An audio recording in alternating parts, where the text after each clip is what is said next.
مع الإخوان المسلمين؟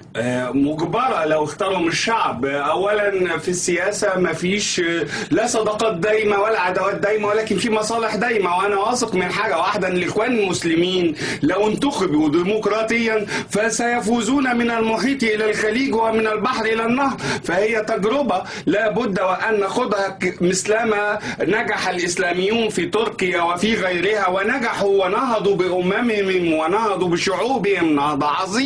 وإن كنت أنا بقول الإخوان ما كانوش على الإطلاق ورا هذه الثورة، ثورة 25 يناير، ولكن هيلعبوا دور ويلعبوا ورقة. ويكفي إن هم أكتر ناس منظمين في مصر، وعشان ما يحصلش ما يسمى بالفراغ الدستوري.